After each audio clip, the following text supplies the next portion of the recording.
Heidi ho, good people. Today is Thursday, the 28th of January, 2021. We are in session IJ9 in your notebook. Please have your notebook out, your screen split, so you can not only see the presentation, but you will also be able to take notes.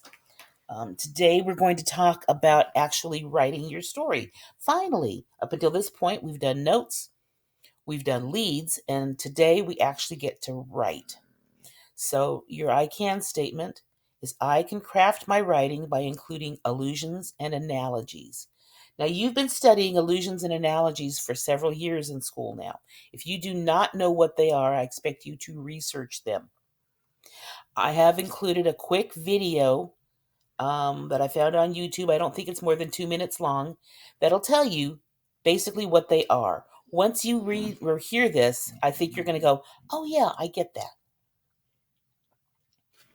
So we'll talk just a little bit about that. Not too much. I'm not going to go into a lot of detail with that for you. And then we're going to go to writing your own story.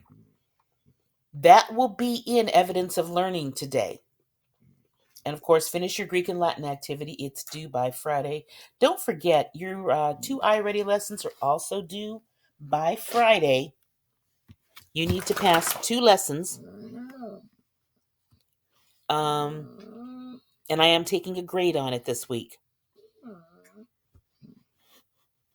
So let's look at allusions and analogies. Let's start with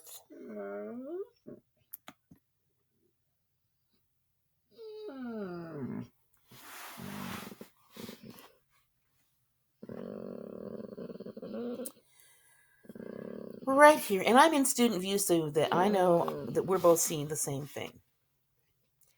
We're going to start with these. This is transitions. This is one thing you will also need to have. In your notebook, I want you to write these down. These are examples of transitions that you can use in your stories to have continuity, to help your story flow. Transitions are very important when you write. If you don't use transitions, it comes across like it was Tuesday. A man walked across the street. The man went into the soda shop. He bought a soda. The soda was good. That's what we call caveman talk. You need to make sure that you are doing some transitions. At first, it seemed like the man was just going to get a soda at the soda shop. But later, we found out he went in and robbed the store. Transition. So, clearly you can read. I don't need to go over these with you. I'm going to show you now. These are some cultural references that can be used as allusions, or some of them can be used as analogies as well. You probably recognize most of these: the Twin Towers, the Rosa Parks bus, Hogwarts, the Magic Kingdom, Katniss Everdeen. Most of these are familiar to you. These are references that you can use in your writing sometimes if you're comparing something. You can use them as an analogy or you can use them as an allusion. If you're using them as an analogy, you can say it's like something else. If you're using it as an allusion, you can say it was a Romeo and Juliet moment. And you're alluding to what happened with them. You're not saying it, you're just hinting at it. So watch the video. Again, I'm not going to go into details because you should know what these are. And I do not have time to reteach things that you should have learned years ago. So let's move on.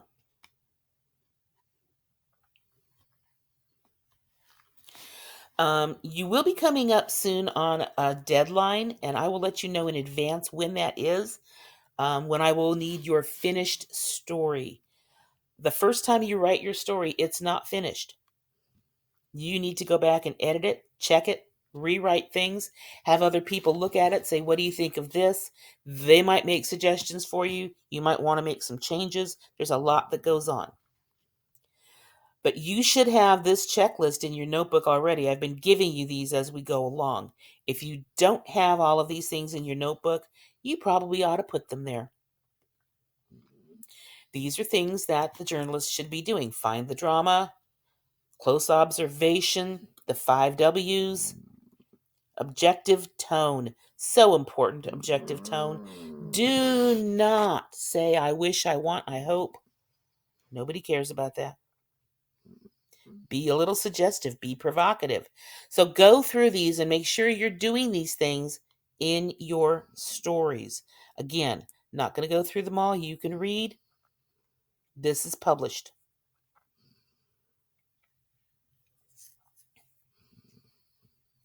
And this is your assignment, the evidence of learning.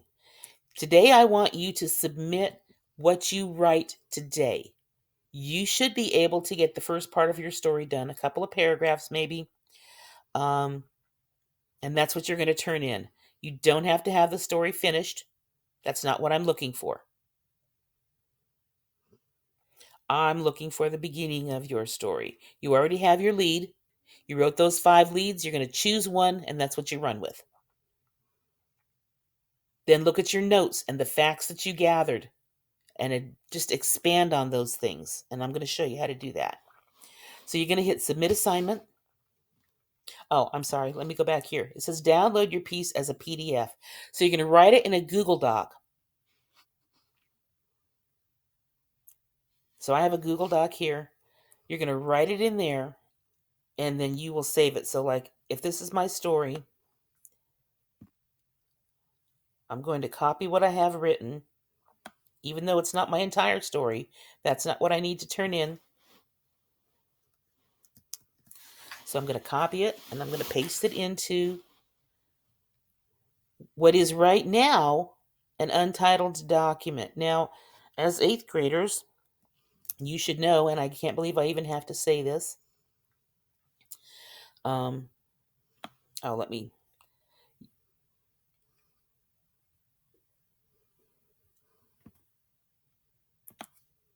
me do this first. It occurs to me now that in our notebooks, we're in 48-point font. So we want to switch the 48-point font to, let's go to 12-point. Okay, there, much better. So, untitled document. I want your name and your topic.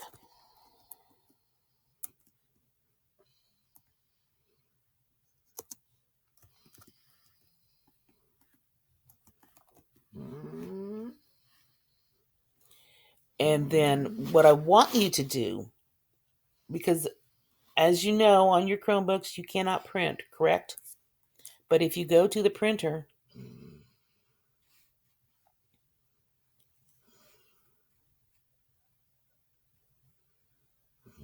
save as a PDF.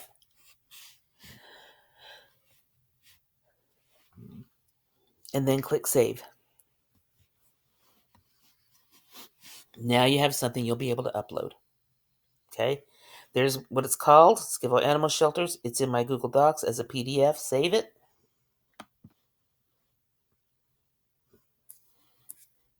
When I go back here, here, okay, so now I've saved it as a PDF and I can submit it below. So I'll come over here to choose File, find my PDF, probably under Recent. If there's any luck in the world, I always have a hard time finding them.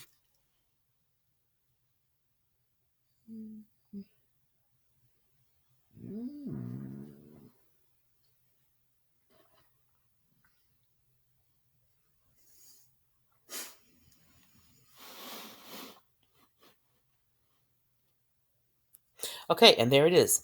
Skivofilakas Animal Shelters.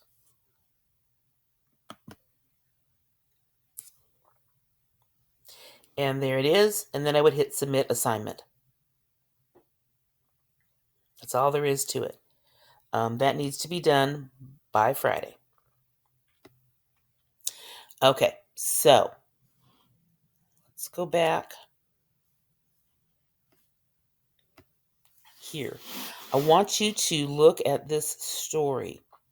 This is, I wrote this in session 9 instead of in a Google Doc at the time, just so that I could show it to you more easily. I've taken what most of my students seem to like best was my second lead, so I went with that. In the United States, more than 3,800 dogs and cats are put to death in kill shelters each day. That's my lead. And I'm going to start talking about that situation. So a kill shelter is like the Statue of Liberty. Okay, that's an analogy. I'm comparing a kill shelter to the Statue of Liberty. Now, people are going to go, what the heck does that mean? Well, at the base of the Statue of Liberty, there's a poem. And it starts out, give me, you're tired, you're poor, you're hungry. And it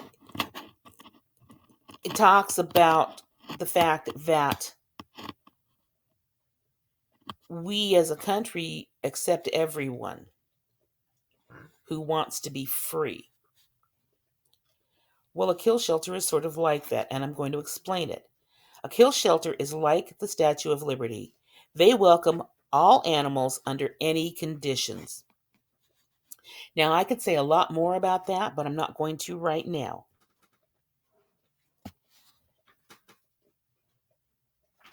But what happens when the shelter becomes overcrowded? So if they take in all animals, no matter what happens when they have too many and they can't take care of them all, or they don't have a place for all of them to sleep? Well, after a certain amount of time, if an animal is not adopted, the shelter has no other option but to euthanize it. So that sounds like, yeah, I mean, it's kind of like, okay, they don't have a choice, which is true, they don't. And you say euthanize it, and that's kind of a soft way of saying things. But I want to shock my readers. Remember, we're talking about drama, we're talking about controversy, we're talking about being suggestive. So I'm going to throw another tag sentence on there. I'm not just going to leave it at euthanizing it. That's the polite way of saying that they kill the animals. That's pretty harsh, but that's what I want. I want harsh. I want my readers to go, oh, kill them. We don't like that. So now we're sort of getting to their heartstrings. And I'm not expressing any emotion. I'm not giving any opinion.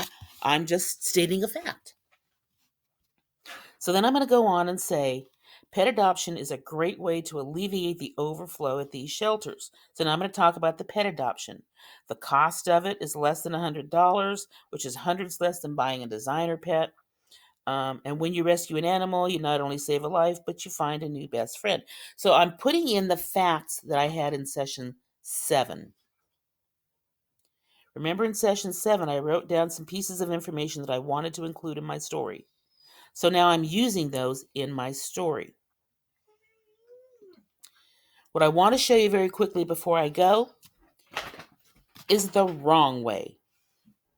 Because the wrong way is the way that many of you write. And I want you to get out of this habit. I want you to start focusing on professional journalistic technique. That means it's not a once upon a time tale. That means it's not an I'm going to tell you the story of. So make sure when you're writing that you are being succinct. You're being brief, you're being concise, you're being informative, but you are not telling a bedtime story. So now just look at this. It says, I'm going to tell you why. And then I go into my lead. Is it necessary for me to say I'm going to tell you? Don't you know I'm telling you? Because you're reading my story right now, don't you? Aren't you? So there's no need to say I'm going to tell you. That doesn't make any sense. It's wasted words, and you don't need them. So you leave out the I'm going to tell you. That's like saying once upon a time. Nobody cares about, I'm going to tell you. Then I'm going to go on. And I've done my lead, and then I say, and that makes me sad. Well, I don't think that as the reader, they really care if you're sad. They don't even know you. You're not important to them. They're there to read a story about animal shelters or about whatever your story is. So they don't want to hear that it makes you sad. So that's something else that you wouldn't want to include. And then you go down a little bit, and I've got, I wish everyone would save a dog or cat. Again, they don't care what you wish. So those are the kind of things that I see in your stories I don't want to see. And I've highlighted them by putting them in bold, in a different font, and use a highlighter so that you can see the difference. So I want you to look first at the session 9. This is the correct way to write the story. This is the incorrect way to write the story. Pay close attention to it when you look. All right, so that's really all I have for you today, ladies and gentlemen. Make sure that you are doing your iReady. 2 lessons by Friday night. Passed. 2 lessons. I'm taking a grade. Your evidence of learning, whatever part of the story you finish, and if I just see like 3 sentences, that's all you get done today, we may have a problem. I expect to see a good part of it done. You saw how much I wrote. I expect to see that.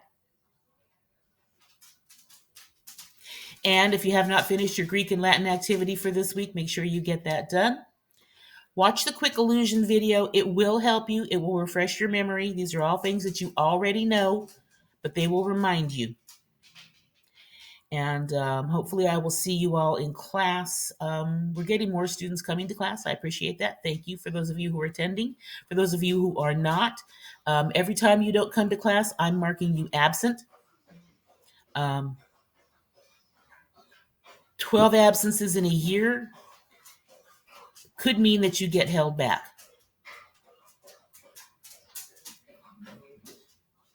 Think about that. 12 absences in a year could mean that you could get held back. If you're not attending class, you are truant. Just because you're home and your little jammies doesn't mean you don't go to school. Every time your classes meet, you should be there, just like if the bus picked you up and took you to your school. So for those of you who watch the videos and don't come to class, I appreciate that you watch the videos, but there is no substitute for attendance. I hope to see all of you in class soon. That is all I have for you today, ladies and gentlemen. T2 out.